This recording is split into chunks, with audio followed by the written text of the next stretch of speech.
Hello folks, Bike Pit here, and I hope this episode finds you well. It's Saturday morning. I've been watching Runehammer on the YouTubes. I've got some more Barbarian Biff's adventures in Barovia talk and monster tears. Why monsters are not all about the stats.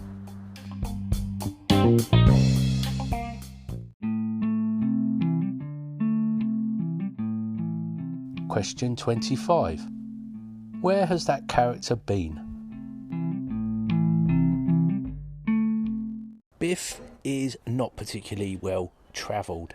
He started off in his home, Turk's Hamlet, a village created by DM Ricky. It's to the west or southwest of Phandalin, about a day's travel. He grew up there, spent all his life working for the tribe and the good of the community, travelling backwards and forwards, doing a bit of trading in furs with Phandalin.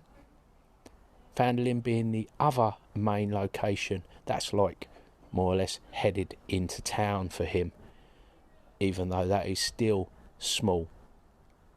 On his last visit to Phandalin, he and Gut met up with Sion, as I've mentioned before, the cleric, and they went to investigate a Vistani camp as a favour to the authorities in Phandalin, just a information gathering exercise. Got talking with the Vistani, ended up staying with them and travelling to Barovia. Next day they found themselves in Barovia, went to Barovia village, various things happened. It ended up travelling to Valaki, the Wizards of Wine winery, and he's been to Kresk. Now, the interesting thing about Barovia is the whole place is only 22 by 14 miles, and that area is kind of encapsulated by these mysterious mists. He's not a particularly well-travelled guy. He's 6th level now, and that is the extent of his explorations. I'm really enjoying the scale of Barovia. Like I say, 20 by 14 miles is not a lot. It's like an island. You're kind of sealed in by those mists. Nowhere is really further than a day's journey away. It just goes to show you don't need to have a massive sprawling hex map. It's almost a bit of a point crawl, really, or a wilderness dungeon in some ways. It's given me quite a lot to think about, and I'll probably try and reproduce a similar effect when I get my ICRPG campaign running. I've been wanting to run an island for a long time. I've got my eye on something that's pretty similar to the Isle of Dread, and I think that scale just makes a really good basis for a little campaign or series of adventures. Question 26. Why does your character do what they do?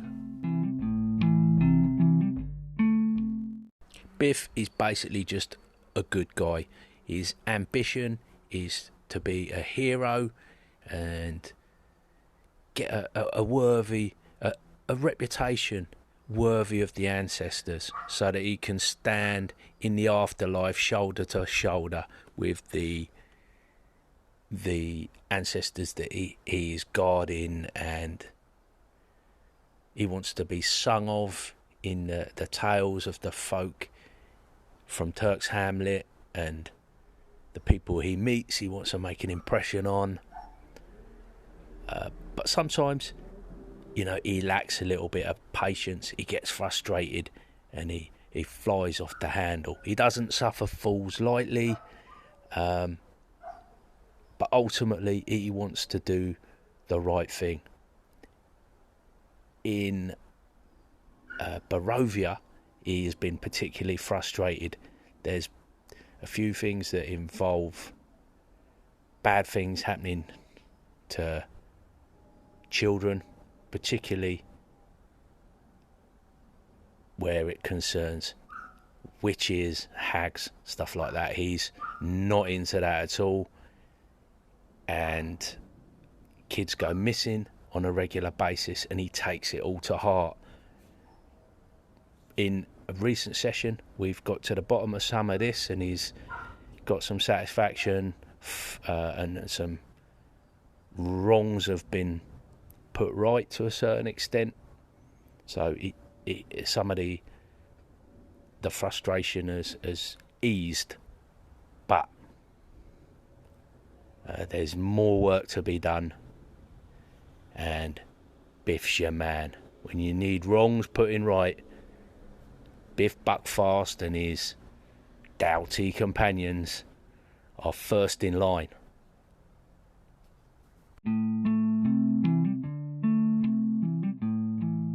Question 27. How has the character changed? I think the main way that Biff has changed as a character throughout the Curse of Strahd campaign has been through levelling up. The levelling up mechanism is a key part of Dungeons and Dragons, and in the current edition that is certainly no different. A plethora of skills on offer for my Barbarian character. Starting at 2nd level, he picks up something called Reckless Attack. With Reckless Attack, the character throws aside all concerns, prioritising attacking in a fierce manner, caution thrown to the wind. It gives you advantage on your attack rolls. People attacking you, your opponents, they get advantage when they are striking against you. So it can be pretty dangerous, but devastating nonetheless. Also, at 2nd level, picked up something called Danger Sense, and this hasn't come into play all that much. It's like an uncanny sense when nearby things aren't as they should be, and you get an edge to dodge away from danger. If you're required to make a dexterity saving throw as a result of something that you can see, such as traps or visible spells, you get advantage on your saving throw, with the condition that you can't be blinded, deafened or incapacitated. 3rd level was a key stage of development for Biff. He chose his primal path, a path for further advancement. It grants you additional features at 6th, 10th and 14th level. Biff took Ancestral Guardian, which was a new primal path that was included in Xanathar's Guide to Everything. The Ancestral Guardian, it is a primal path that represents cultures that revere their ancestors. Being a halfling, I've from a kind of a rural village near Phandalin, and with strong community pride, I thought this would be quite appropriate. There, in fantasy fiction, there's this tendency for hobbits to have a good understanding of their family ties and bonds. You see it in The Hobbit and Lord of the Rings, and I was drawing on that a little bit, but giving it a big twist as well. At 3rd level, you get something called Ancestral Protectors. Quoting directly from Xanathar's Ancestral Guardians are described as follows. Barbarians who draw on their Ancestral Guardians can better fight to protect their tribes and their allies. In order to cement ties to their Ancestral Guardians, barbarians who follow this path cover themselves in elaborate tattoos that celebrate their ancestors' deeds. These tattoos tell sagas of victories against terrible monsters and other fearsome rivals. At 3rd level, when you choose this path, a host of spectral warriors appear when you enter your rage. While you're raging, the first creature you hit with an attack on your turn becomes the target of the warriors, which hinder its attacks. until the start of your next turn. That target has disadvantage on any attack roll that isn't against you, and when the target hits a creature other than you with an attack, that creature has resistance to the damage dealt by the attack. The effect on the target ends earlier if your rage ends. I have used this multiple times in a kind of a 1-2 situation with Gut and Scion. Because the Barbarian has resistance to kind of mundane attacks, if you like, it allows him to soak up quite a bit of damage in a combat. And I like the narrative aspect that we've come up with, this host of halflings that, as I've said before, basically come out of the woodwork and wreak havoc. 4th level saw an ability score improvement. You get a choice, either increase 1 score by 2 or 2 scores by 1. Then at 5th level, got an extra attack, meaning that I can attack twice instead of once whenever I take the attack action on my turn. Quoting directly from the book then, Spirit Shield. Beginning at 6th level, the guardian spirits that aid you can provide supernatural protection to those you defend. If you are raging and another creature you can see within 30 feet of you takes damage, you can use your reaction to reduce the damage by 2d6. When you reach certain levels in this class, you can reduce the damage by more, by 3d6 at 10th and by 4d6 at 14th level. You can see the theme here. It's that guardian role, and this at 6th level has proven to be really useful. In the last combat we had, we were up against 3 hags, and it probably was a major contributing factor in saving the day. It's Saturday morning. I just wanted to jump in here and make a recommendation. Check out Runehammer on the tubes. He put out a session recap for the 26th of August 2022, and super entertaining. I found it really high energy, really optimistic, and in the Q&A towards the end he made this statement: the fun about monsters is not their stats. And that is a sentiment I agree entirely with. I agree wholeheartedly is what I'm trying to say. And it put me in mind of something I found in the ICRPG rulebook to do with monster tiers. Now I am going to record that and share that with you now. Hank, much like myself, is all about the DIY. In his Master Edition ICRPG rulebook, he's got a bunch of monsters. He hasn't left you out on a limb to float aimlessly unguided. They're in there. However, at the end of the section, he talks about monsters, and he's got a heading called All the Other Monsters. No amount of monster listings can cover the real task at hand. Monsters listed above in time will mainly function as idea fuel, not at table play word by word. He goes on to talk about creating your own baddies and the excitement of a table session as his prime directive, really. Boiling down monsters, making them elegant, using their essentials and getting dice rolling. That's what the aim here is. And he's come up with these baseline statistics for tiered monsters. Add onto that a power word, some personality and wants. So what do we mean by that? A power word is a keyword that you'll remember for a new monster. Make it impactful. Examples being brutal, gigantic, bloodthirsty. Personality wise, think of a word like mindless, ingenious, devious, imperial. A memorable hint for role playing the monster.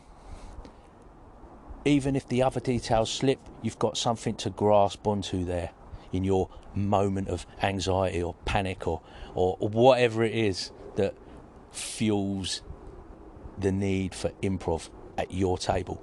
And then the wants. What does this monster want?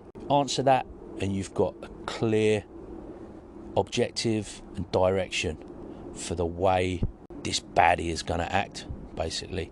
So breaking it down into tiers, you've got tier 1, described as most encounters at any level, and should include mooks, minions, wimps and chumps. These are easy kills, but in numbers they can be dangerous. +2 to your stat rolls. No effort bonuses.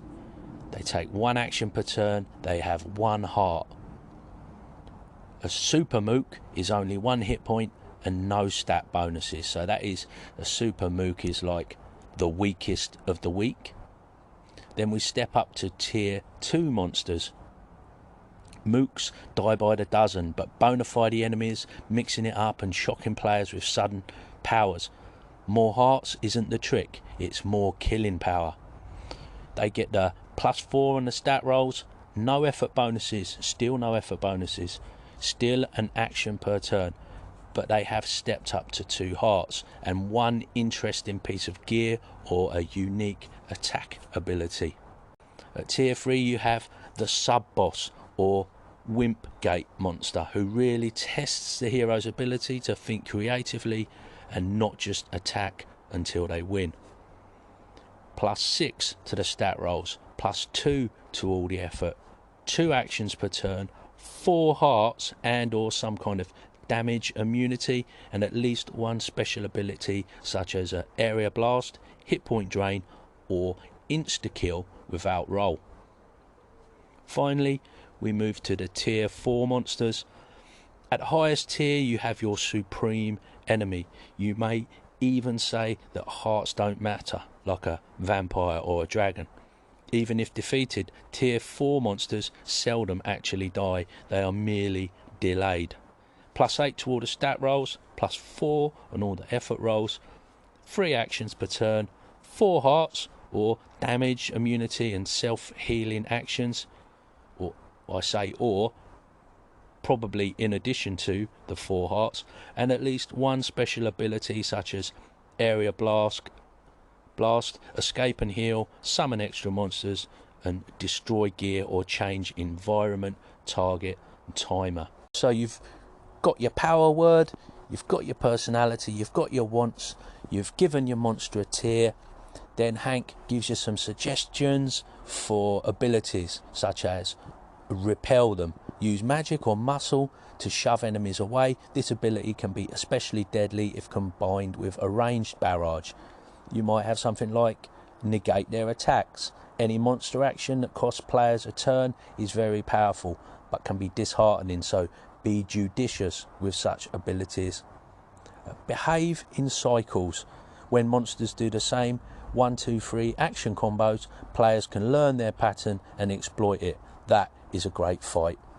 And there you go, just a little sample of the way that monsters are handled in a Master Edition ICRPG, and I would suggest that there's plenty there that you can take and add to pretty much any RPG that in fact uses monsters.